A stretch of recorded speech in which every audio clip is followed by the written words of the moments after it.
जेब में है और मोबाइल से दुनिया दुनिया का खबर ले रहे हैं। पूरी दुनिया जो है एक आंगन में सिमट गई है, लोगों की मुट्ठी में हो गई है। बिस्तर में पड़े पड़े, कुर्सी में बैठे बैठे देश के कोने कोने की खबर ले रहे हैं। लेकिन जो दुनिया के खबर देने वाले भी है और ये मोबाइल बनाने वाले हैं, टीवी बनाने वाले हैं, हर चीज की सुविधाएं तो हमें विज्ञान ने दी है, सारी सुविधाएं दी है।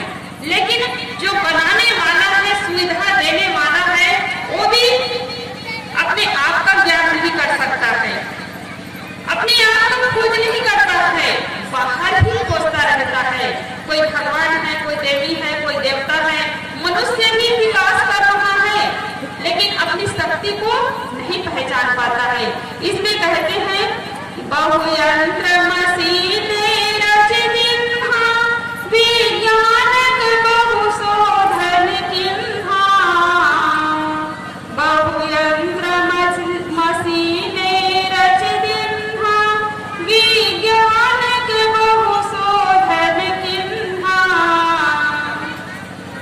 नहीं ज्ञान हुआ मैं दृष्टा खुद चेतन में, नहीं ज्ञान हुआ मैं दृष्टा खुद चेतन में।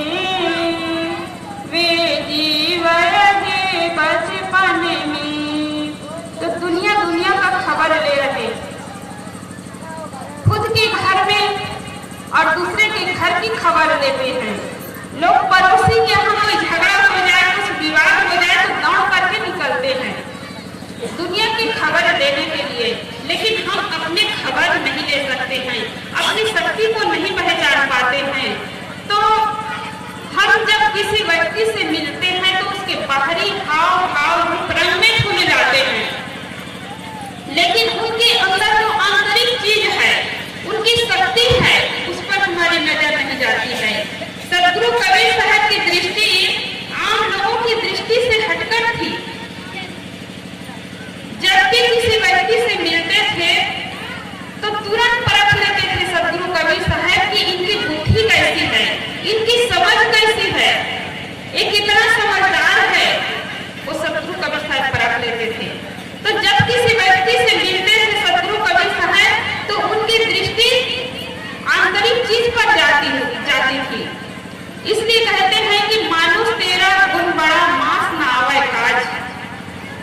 मनुष्य के गुण ही महान है, उसके रूप रंग महान नहीं है। सदगुरु कबीर साहब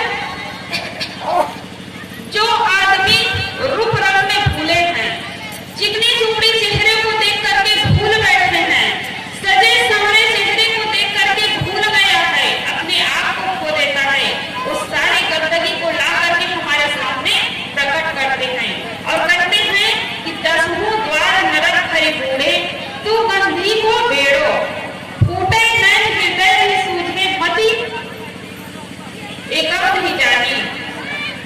सदगुरु कबीर साहब कहते हैं कि आंख से देखो तो गंदगी, कान से देखो तो गंदगी, आंख से देखो तो गंदगी और मुख से देखो तो गंदगी। ये शरीर जो है गंदगी का जहाज है, लेकिन लोग इसी में भूले हुए हैं और अपने आप का ज्ञान नहीं कर पाता है। मान लो जाए कोई रूम में एक रस्सी बांध दिया जाए और उस रस्सी में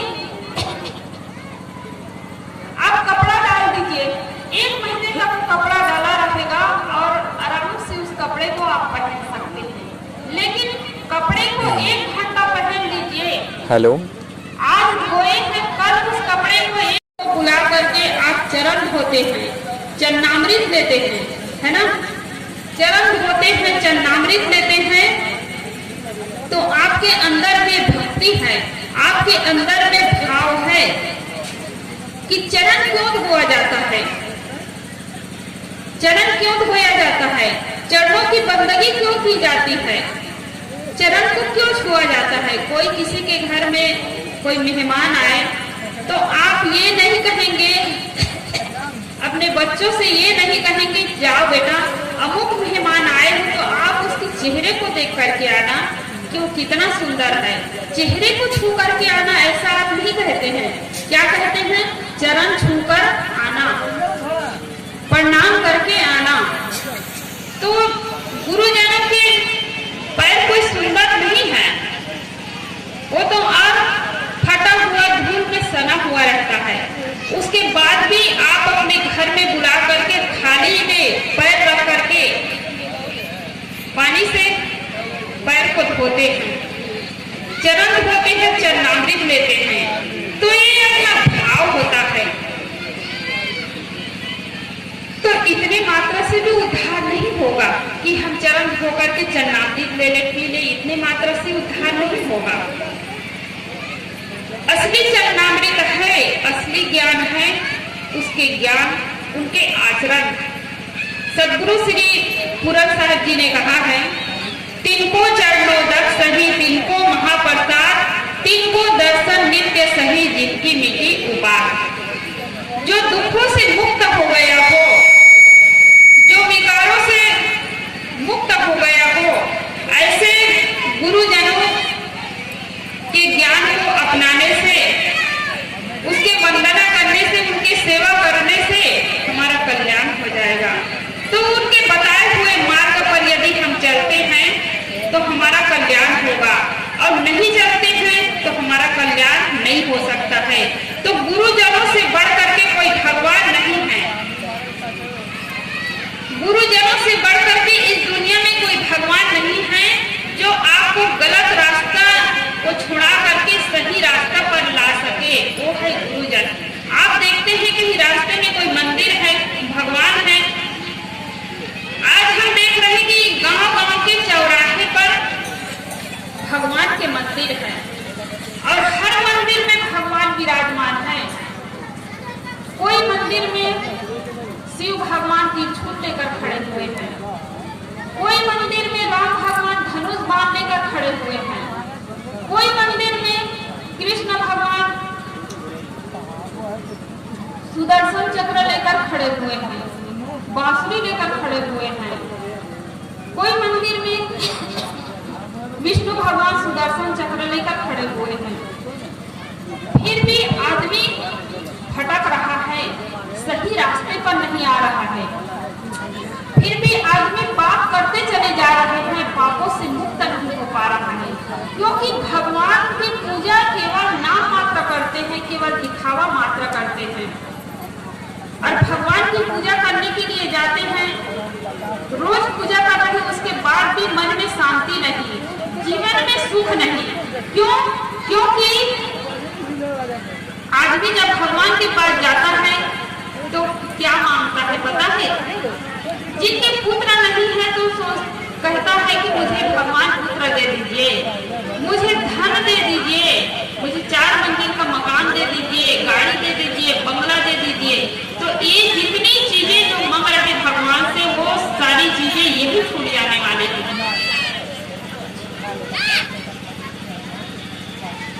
तो भगवान की पूजा तो लोग करते हैं, लेकिन अपने स्वार्थ के लिए करते हैं कि हमें पुत्र चाहिए, हमें धन चाहिए, हमें रुपये चाहिए, हमें गाड़ी चाहिए, बंगला चाहिए। ये नहीं सोचते हैं कि हमारे जीवन में शांति, तो इस शांति का रास्ता ये नहीं है। हम ज्ञान के रास्ते पर चलेंगे तब हमें सुख मिलेगा, हमें शांति मिल सकती है। तो लोग दिखावा के लिए भगवान की पूजा, गुरु को मानने का मतलब है कि आप गुरु को मानते हैं, अभी आप सत्संग सुनने के लिए आए हैं, संतों से जुड़े हैं, तो संतों को मानना अलग बात है और संतों की मानना अलग बात है। संतों को मान रहे, बढ़िया आकर के बंदगी कर रहे हैं, लेकिन संतों की मानना मतलब उनकी जो ज्ञान है, जो उपदेश आप सुने हैं, उसको अपने जीवन में उतारेंगे और अपने जीवन में बदलाव लाएंगे, तब आपका जीवन सुधरेगा, आपके मन में शांति मिल सकती है।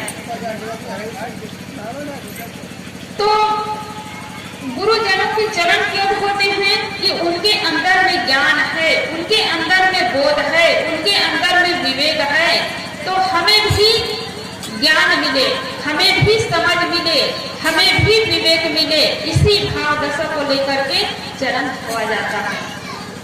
तो गुरु के बताए हुए मार्ग पर हम चलेंगे तो हमारा कल्याण होगा।